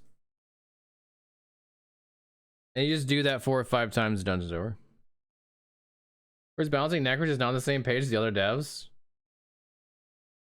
Could be fun to stagger with Hurricane. Use new legendary. Use Poison Creeper on you that pops landslide around you. Profit. Why are we doing that one? Great feast. Each minion drains 1 to 2 essence per second, but deals 75% increased damage. With no minions, this bonus applies to you and drains 5 essence per second. Okay. Good all over, and if you get CC'd and GR doesn't activate, you pop Lacerate and kill them. So we just don't put it on the bar and we use Lacerate. I hope that is not nothing like that. That would be awful. Rogue cluster munitions. Lucky you have up to a 20% chance to launch 3 stun grenades that deal physical damage and stun enemies. Trickery. When you use a subterfuge skill, leave behind an unstable shadowy decoy trap that taunts enemies. The shadow decoy trap will explode 6 seconds, dealing shadow damage. Not occur more than once every 5 seconds. It's pretty fun. That's defensive and still gives damage. Go figure. That sounds an awful lot like decoy from last epoch. Just, you know, in a gem. The clip shot. Lucky hit up to a 40% chance for your cutthroat skills to slow by 40% for 3 seconds. Your marksman skills to knock back enemies.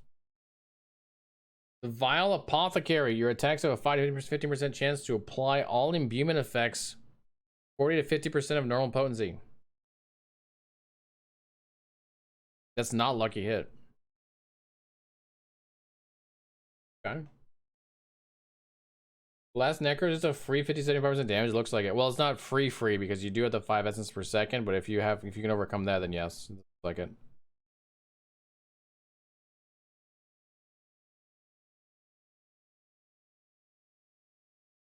Can't use spenders.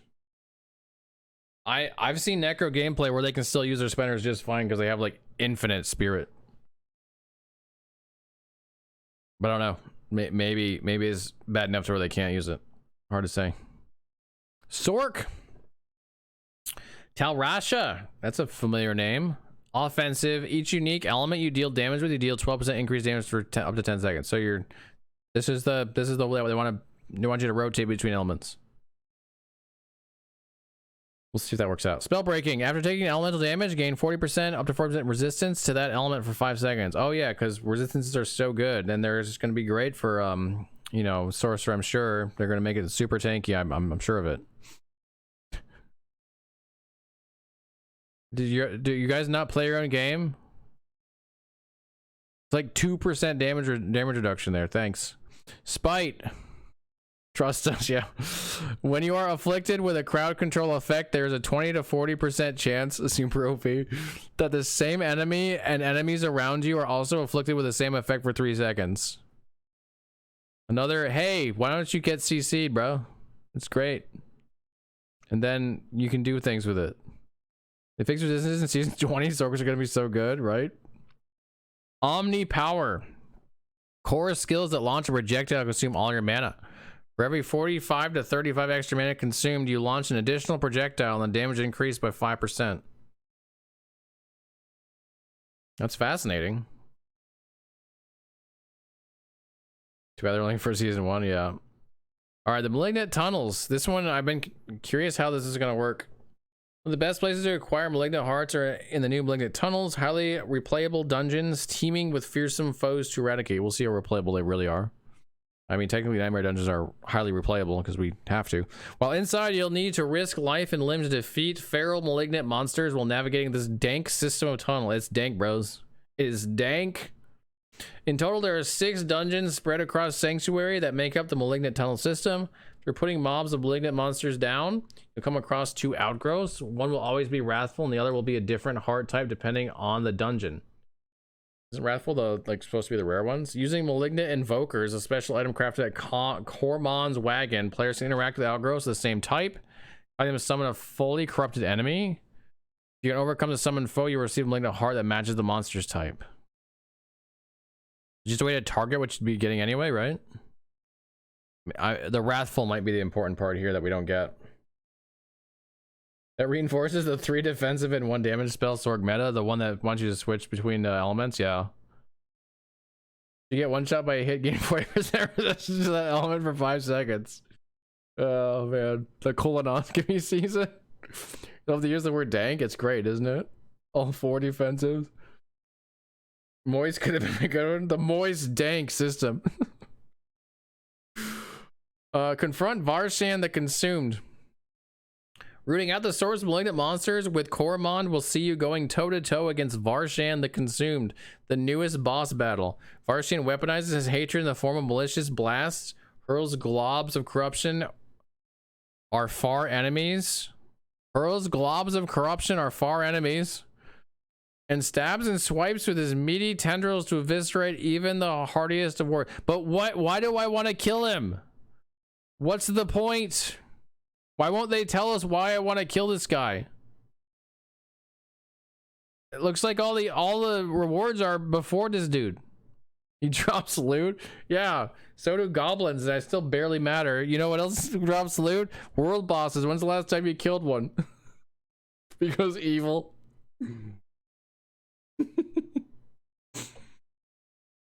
Oh god. All right, how seasonal characters work. With Season of the Malignant beginning on July 20th, we wanted to take a moment to equip you with everything you need to know about Season. That's good. Participate in Season. A new character must be made in the seasonal realm. This is a brand new character. Do not need to purchase a battle pass or any add-ons to play seasonal content, but you must have completed the campaign in either Eternal or Seasonal Realm at least 1 character. Oh, the seasonal content. Oh, that was weird. Okay. Once you have completed the campaign, any seasonal character will start the game with the option to skip the campaign, your mount available, all previously discovered Altar Lilith unlocked, and the corresponding renown, all previously discovered areas of the map and corresponding renown. Making the world a better place? Yeah, true. Still do the world bosses to see how quickly you can kill them. Best time right now is 10 seconds. Okay, I guess maybe that's what we'll do. We'll try to kill this guy as fast as possible. Once the season ended, the character you made in its progress will be transferred to the Eternal Realm. All items you collected, including in your seasonal stash, will be transferred to. You can take this character into Sanctuary whenever you please, but season-specific features will no longer be accessible. Okay, but telling me that you're transferring my seasonal stash does not tell me what I need to know, which is, do I now need to play Tetris with insanely more things I could possibly put in because you gave me 3 storage spaces? That's what everyone wants to know. Why won't you answer this question? Exactly, Tsunami. I know they say we need a new character, but like, can we use our old character? Yeah. Gonna have to see these hearts in action because about 29 out of 32 sound lackluster. Oh, they said they couldn't bring them to the non-season at the end because they're supposed to be super strong and OP. Yeah.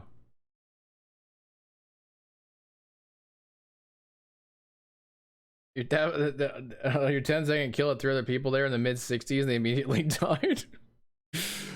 Oh, okay. Starting on July 18th, we strongly recommend you log into Diablo 4 with your most progressed Eternal Realm character. We're going to do that. Doing so ensures the progress you made in the campaign with discovering the map and unlocking Altars of Lilith carries over from your Eternal Realm character to your new Seasonal Realm character. Our beliefs behind Seasons. Oh, this should be good. Season provides an opportunity to introduce innovative gameplay mechanics into Sanctuary for a limited time. It's an unfortunate sentence they're starting with. Because seasons reset, we can create crazy, fun season themes. Can't wait to see them. Without needing to worry about balancing it with the mechanics introduced in past or future seasons. We start from a strong Eternal Realm baseline. No, you don't. No, you don't. We would like you to, but no, you don't. And build on top of it. All of this reads as if they have no idea how people are perceiving this game right now. Seasons are also a place for players to explore and tinker. We encourage you to try a new class or different builds for a class you've grown fond of. Our seasons are a chance to get creative. Okay. Additionally, seasons present an equal playing field. Our seasons are designed for new characters to conquer the nightmares challenges brought on by a season's theme to progress through the seasons. That's like every season. Okay. Fun for them. Crazy fun. Earn rewards actually okay. So I'm kind of sad to say this, but like I'm actually looking for the season journey and the battle pass more than the other stuff, which is not because I think they're amazing, but because like they're the best that they're gonna offer right now. These actually give me something to work towards. I'm not happy about that. Oh, we can acquire hellish new looks in the shop though. That's good. Why some Lamius streamers try to make sense of the new things? Con's already generally so easy that anything overpowered will ruin all challenge. Yeah, but they said that they can't keep it into the game because it's too OP. But there's a couple of things in there that look OP. There's a couple of them. I'd be like, yeah.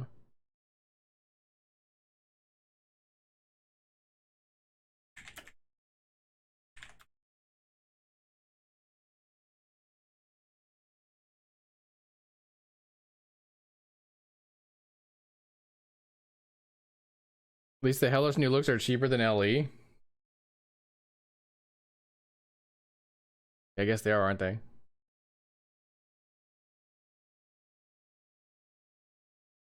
All right, I'm gonna take a 1-minute break and we're gonna go back to the patch notes and we're gonna get through these. We're gonna go into item fixes and all that stuff, and I'll take a after that I'll take a quick look at the balance stuff on the other classes, as I don't know them super well. I'm not gonna spend a lot of time on them, and then we'll actually get into testing. Be right back.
All right.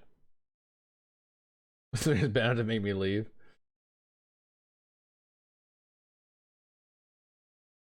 Oh God. Looks like Venom might have got nerfed too, and they didn't bother to put it in there. It looks like it might not be multiplicative anymore.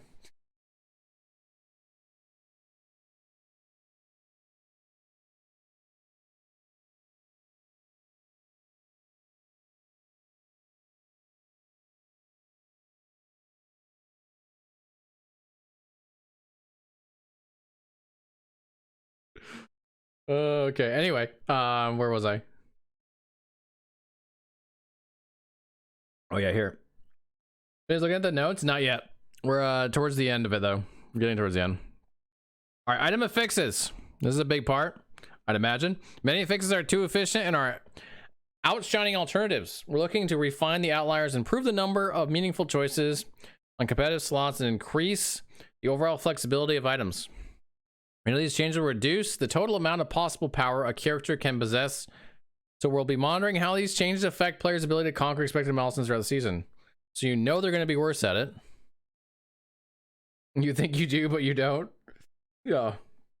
The thing you have to remember is behind every potential nerf is an OP game-breaking bug just looking to get out. Yeah, maybe that's what it is. We're increasing the availability of the affixes below to make them easier to include in different builds. Control impaired duration reduction can now appear on pants. We might need that, since we get frickin' almost no unstoppable when in Grizzly Rage now. Barrier generation can now appear for all classes. It will also begin dropping later in the game. Lucky hit chance wave of barrier can now appear for all classes, reduced by about 12% when on helm and about 20% when on amulet or offhand. So for the classes that could get it before, it's worse, and now the rest of us can get it in a worse state. Mastery skill damage, newly added, can appear on sorcerer weapons, scales identically to core skill damage. Okay.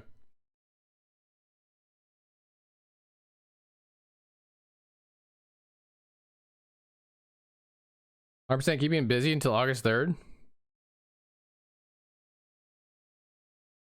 Looking forward to me reading the next big nerf. Oh boy. Was he keep playing V Rising?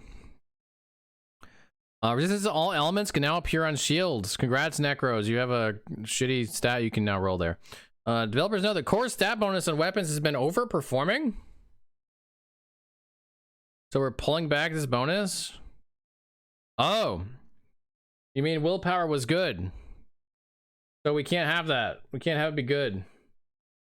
So we're pulling it back. It's probably still better than the other options though.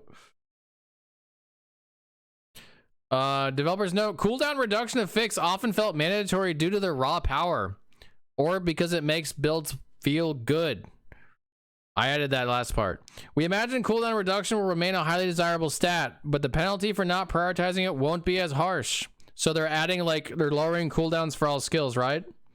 So that the penalty for not building it is less harsh, because that's what that sounds like, right? That's what I'm about to read. All skills dropped by like 20% as far as the number of cooldowns they had, or the time they have. So like something that was 10 is now 8, so that if you don't build for CDR, you don't feel as bad about it. You're not as punished. That's what I'm about to read, right? Because that's what that says to me. Cooldown reduction reduced by 30%. Imbuement skill cooldown reduction reduced by about 30%. Trap skill down cooldown reduction reduced by minus 30%. Okay, so what they said was that the penalty for not prioritizing won't be as harsh, but what they actually meant is the penalty for playing the game is going to be increased because you're going to have less access to your skills. And it's just going to feel worse, even if you do prioritize.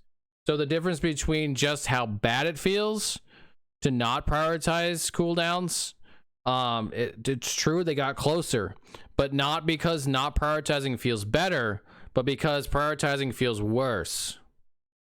Cool. So now you don't have it, yeah. You think you want CDR, but you don't, yeah. Storm skill CDR survived. I haven't been going out of the bathroom off screen. I've been taking shots. Downloading PoE. Damn. Give the extra button for ultimate so CR doesn't feel as bad. Yeah, this one's mind-bogglingly stupid to me. Like, I don't know how else to look at this. This is mind-bogglingly stupid. The thing that makes the game feel good in the end game is that you could build enough CDR to like actually use your skills. Even then, it usually didn't feel like enough. Like you couldn't be permanent Grizzly Rage, and under most circumstances, it just wasn't possible. Even when we were building as much into it as we absolutely could. So they said, hey, yeah, we see that you guys really want CDR. The reason must be because you feel like it's mandatory and you don't want it to be mandatory, right? So we'll just give you less. It gets better the next one. Oh boy. This made it mandatory to get maximum fixes and still made it feel like shit. We're seeing critical strike damage and vulnerable damage often viewed as a hard requirement for a build success in Diablo 4. Yeah, that's true. We believe this is a step towards allowing more builds to flourish and will continue to make changes in support of this goal. Critical strike damage reduced by about 17%. Lightning crit damage reduced by about 17%. Critical strike damage with bone, earth, imbued, and werewolf skills reduced by 17%. Vulnerable damage reduced by 40%. Alright, so here's the TLDR, guys.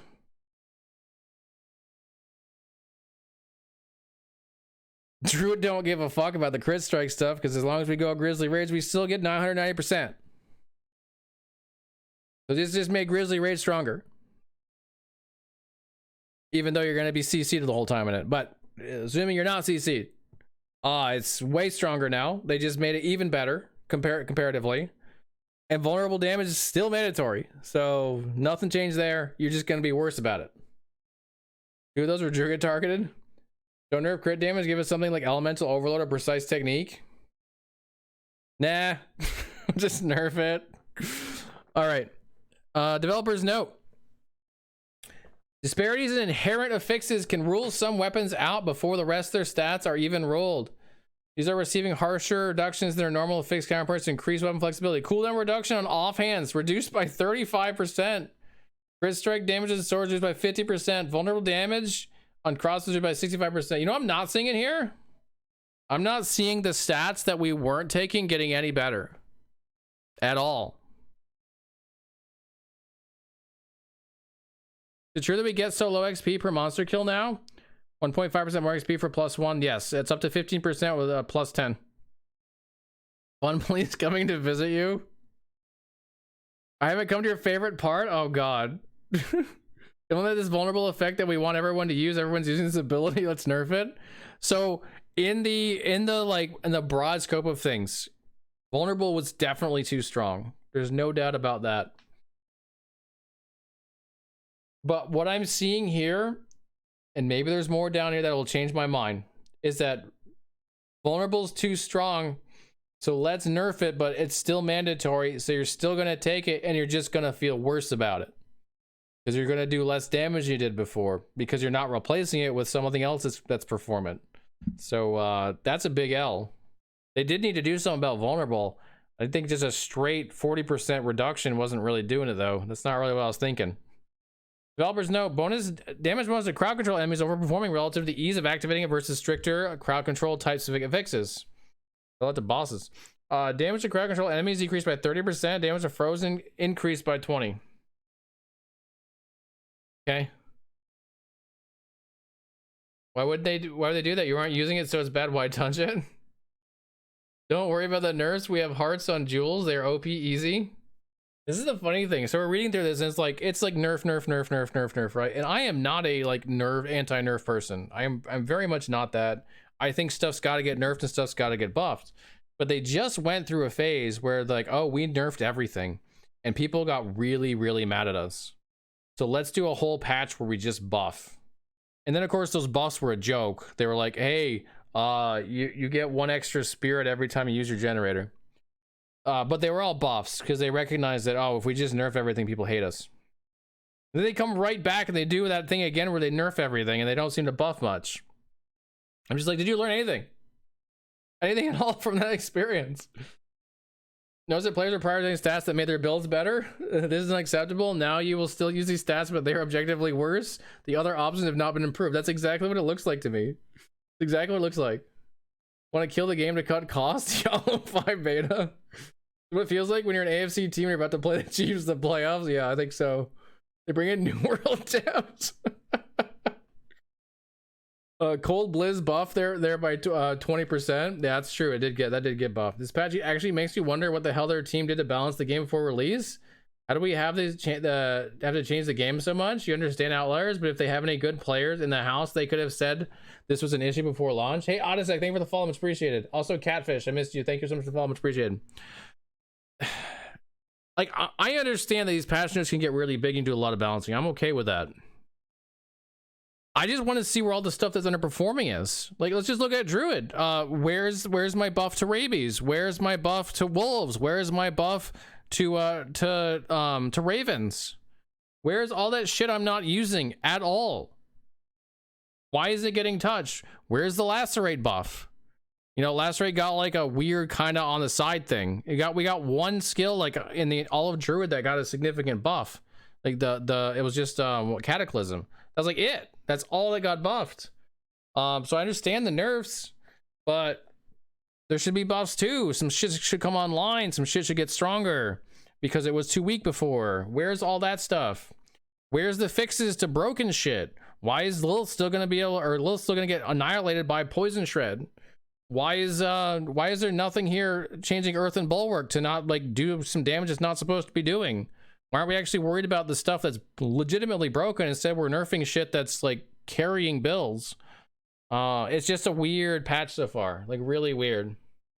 Northward stream is sad. Did Sork get wrecked?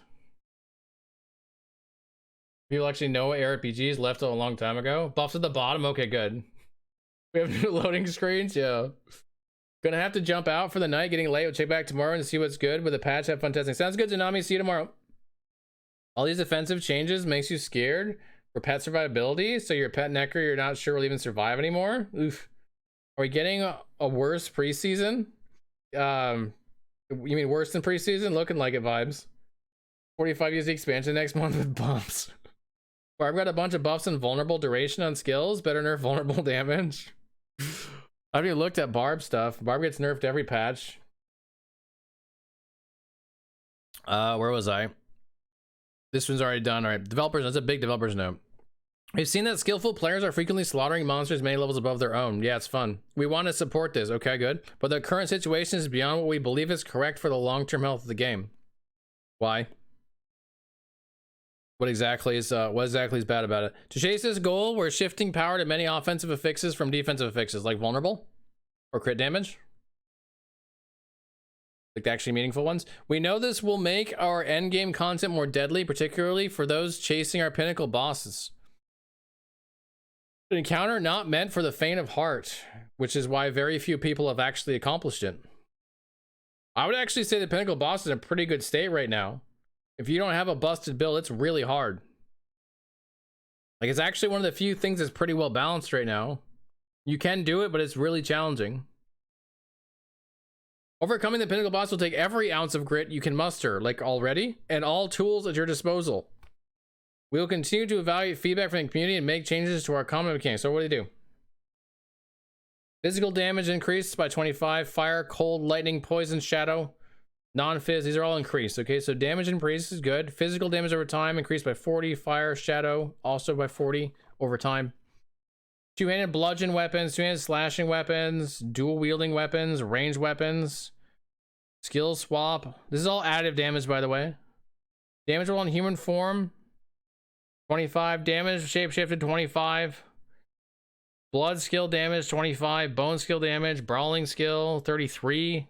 Companion skill, 33. There's the buff we were looking for, guys. Wolves are viable.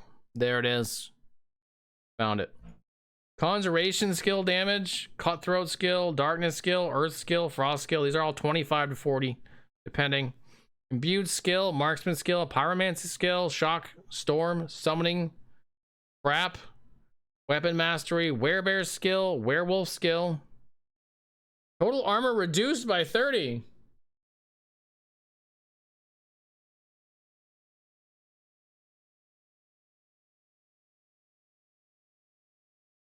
"85% of all Rack streams says this patch is either a meh to worst patch ever."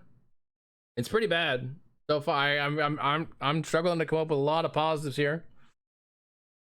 I don't think it's as bad as it looks in some cases. Like I'm not convinced that Druid is like completely on fire, like some people probably think. I think some builds are worse off than others. I think the unstoppable move was the wrong move. They did change the way some CC stuff works though.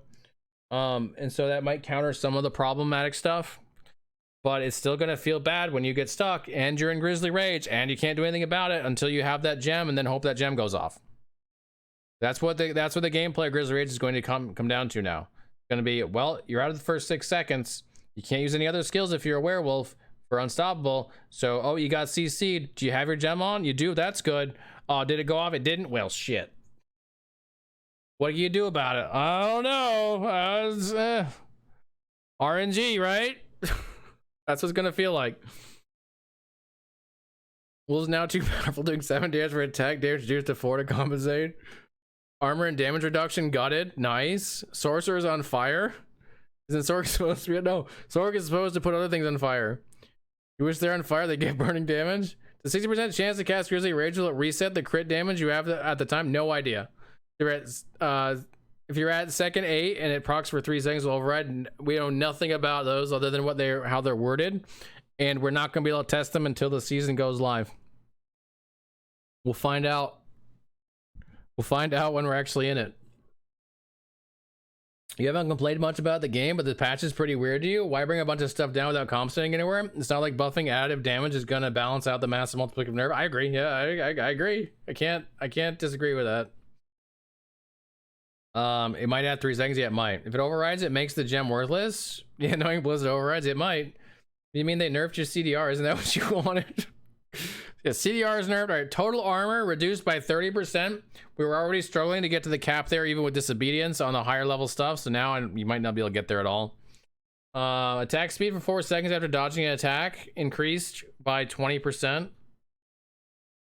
Okay. Damage for 4 seconds after dodging an attack increased by 20. Okay. Total armor while werebear form reduced by 20. Total armor and werewolf form reduced by 25. Damage reduction from close enemies reduced by 20. Damage reduction from distant enemies reduced by 20. Damage reduction from enemies that are bleeding reduced by 25. Damage reduction from enemies that are burning reduced by 25. By poison by 25.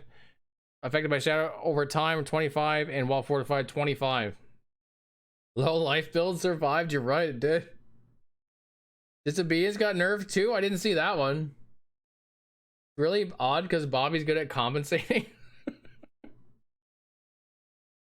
Wait, where did disobedience get nerfed? Sword defense just got dumpstered? Like what will be one shot by white mobs all patch?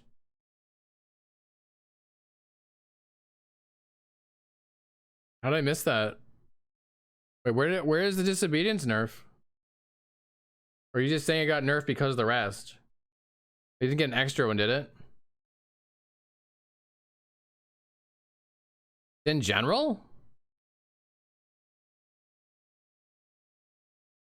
As with disobedience, maximum stacks reduced from 100 to 60, reducing maximum bonus armor percent from 25 to 50 to 15 to 30.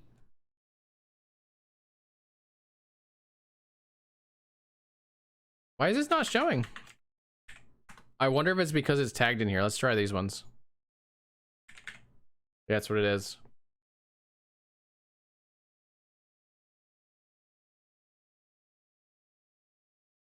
Oh, it's collapsed. That makes sense. So they hit armor in all ways. Like it hit it all over the place. Worse than you guys even think. Like you don't even realize yet how bad it is, okay?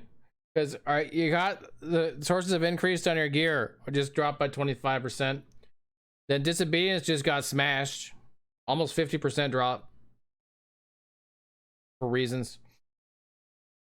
And also, guess what's competing with your armor gems now? Guess what's competing with? Yeah, exactly. Your skull gems are fucked, bro. Either you're wearing skull gems and saying fuck the season, or you're not wearing it and saying fuck my survivability. Which one do you want, guys? You can't have both. Resist are still not working as intended.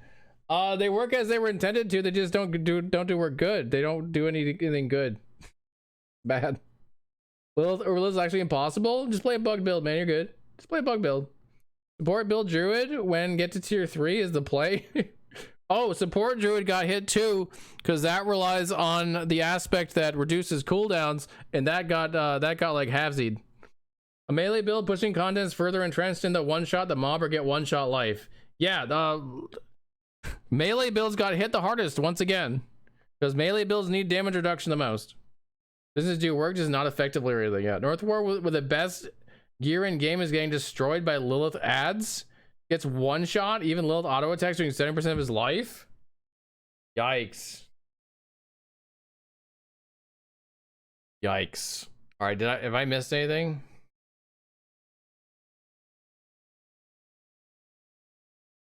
No. Oh yeah, we had the other ones here. I want to see what they did. What did they do with Sork also? Make up for all the stuff they did with it.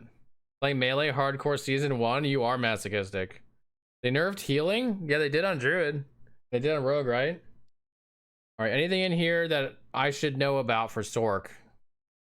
Damage increase, damage reduction increase. Hey. Damage reduction increase. Hey. Cast cleanup has been tightened, allowing players to act after it's cast sooner. Is this a sick April Fool's joke of a patch? Initial damage increase from 10 to 18 for Firebolt. Firebolt, is that good? 75% lucky hit on Rogue 2. We're gonna try Shred here in a minute, just as I've made it, as it was dominating, and see how much it's changed. Hopefully not too much, but there's a lot of stuff that happened. We're gonna just try it in the 50 to 60 range like we were doing before and see how it goes. Maximum increase, mana regen increased from 25 to 35. Core skill mana cost reduction increased. Cooldown reduction increased. Okay, that's all mostly buffs, right? Also affects mastery skills instead of just core. That's a buff. Duration increased 3 to 9. That's above. Oh, I see. You gain 2% resistance of all elements, 1% additional resistance to that skill's element. Oh god, that's amazing. That should make up for all the defense they took away, right? They not fix bug shred, the billion hits and the Lilith kills. The bugs, the billion hits look like they should be fixed based on the patch notes. Ain't jack shit about poison in there. So not that I know of is that fixed. Protection barrier duration increased from 2 to 3 seconds. Damage reduction per second increased from 1 to 3 to 369. Hey, there's damage reduction against elites. Damage reduction increased. So they did give them some damage reduction buffs in here. Bonus crit strike damage. Of course, North War is gonna know how much that matters. Much better than I'm gonna. He's gonna know how to maximize that. So if he can't do it, no one can. Destruction glyph. Yeah, that we know about that one. Good. The problem is I don't know. I just don't know Sork, so I don't know what exactly is going on here. I know that Sork gets hit by damage reduction because it doesn't have any, so anything on gear is going to hit it hard.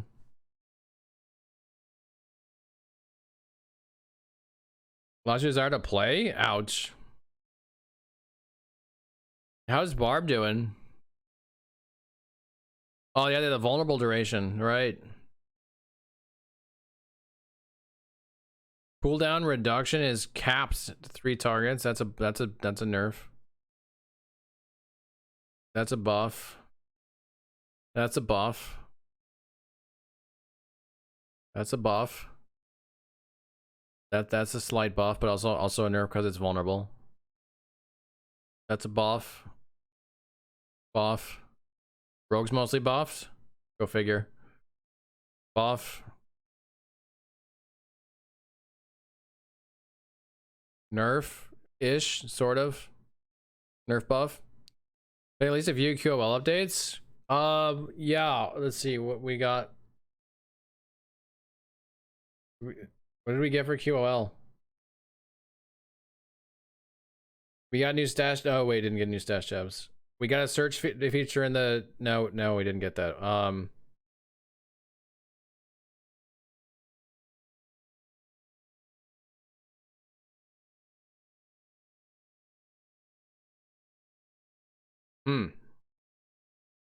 The account wide alter. Oh, true. Or reset dungeon? Okay, there we go. We got reset dungeon. So you can reset the, you know, non-nightmare dungeons now. Question is gone from which class will be the strongest to which class will feel the least bad to play. Yeah, I think that's about right. There's a reset button level 80 requirement. Yeah, that's QOL. That's true. The level 80 requirement for ancestral and level 60 for sacred is yeah, that's good. That is actually good.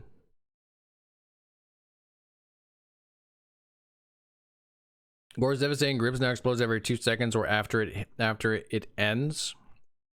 And its hit cap has been removed. Okay, so he's exploding it quicker, so it doesn't build up too much. Okay. Yeah, I just don't know this stuff. Let's see, rogue. Duration increase, cast speed increase, lucky hit chance increase. You think Druid's the best off, even with the Grizzly rage changes? Damage bonus increased, maximum cooldown reduction increased, stealth duration increased. I mean, we all know that Rogue needed all this stuff, right? Not be consumed increased, cooldown reduction increased. Shit, where's my buffs? Like hit chance increased. Oh, the siphoning strikes got hit. Damage reduction against damage over time increased. Healing per second, stealth increased. Restored. I'm gonna play Rogue. I'm changing to Rogue, guys. All my guards are going Rogue. Shred Rogue, that's the new one. Lightning Storm Rogue. I just want to be buffed. And Venom change, yeah. That one's not in the patch notes, but apparently it's additive. Apparently it's now additive, not multiplicative, guys. Can't reset dungeons to level 80? No, you can reset dungeons anytime. The 80 thing is gear. Gear now caps at level 80 requirement. Got here. What do you think of the lightning shred build you have? We're gonna play that next. I mean, it's a great build. How badly it got hit with these nerfs is a good question, but that's a good question that we're gonna be asking about every single druid build right now because they hit it so hard. Is there a single nerf in here for Rogue? Is there a single thing they said, oh, that's actually OP, we should do something about that? I found the buffs, guys. They're all under Rogue. Like almost every one of them's under Rogue. The healing, right? Because there's one nerf. There's one nerf. They just put all the buffs in one in one class. That should have been last week. Too many changes. Test in 2 days. Well, we're gonna do what we can. Okay, I think we covered everything that we need to. We need to move on, and we need to actually play the game, and we need to start testing some shit.